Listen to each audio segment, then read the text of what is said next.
Mao Zedong and his personal physician Li Zhisui. Mao Zedong's bizarre nocturnal world. This is Jersey's news commentary channel. In his memoirs, Li Zhisui repeatedly mentions that Mao slept very little.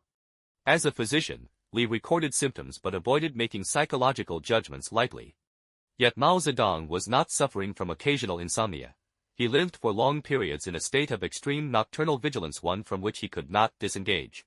This was not 1 or 2 sleepless nights, but a recurring, predictable nocturnal rhythm. Li Zhisui wrote that Mao often summoned doctors late at night or in the early morning, sometimes just after midnight, sometimes at 2 or 3 a.m. even before dawn. The reasons were usually vague: not feeling well, can't sleep, feeling troubled. On one occasion, Li was called to Zhongnanhai late at night. The compound was dimly lit, personnel spoke in hushed voices. Mao had already gotten up and was pacing back and forth.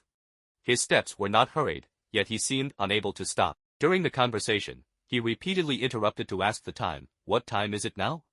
A few minutes later, he asked again. This repeated checking of time has no direct medical significance, but psychologically it is highly revealing. At night, time is the least controllable variable. Daytime is segmented by meetings and schedules, nighttime is continuous, unable to be paused.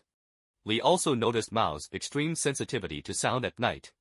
Footsteps outside the window or a distant door closing would make him stop, listen, and demand explanations. Even after answers were given, he sometimes demanded confirmation until he felt that everything was under control. Another recurring detail was lighting. Mao often demanded repeated adjustments, asking whether lights were bright enough, then suddenly complaining they were too harsh. Lighting was less about comfort than about triggering a deeper psychological mechanism. There was no clear medical diagnosis and no stable treatment plan. The doctor was present, yet there was nothing to treat. This very powerlessness was itself an abnormal signal. The problem was not physical, but psychological beyond medication. Over time, this nocturnal state became more frequent in Mao's later years.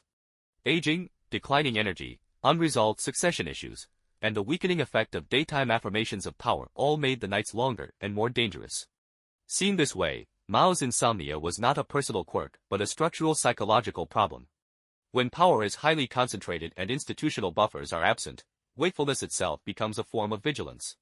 Sleep means surrendering consciousness. For Mao, surrendering consciousness meant surrendering power. Follow me, and I will help you decode China.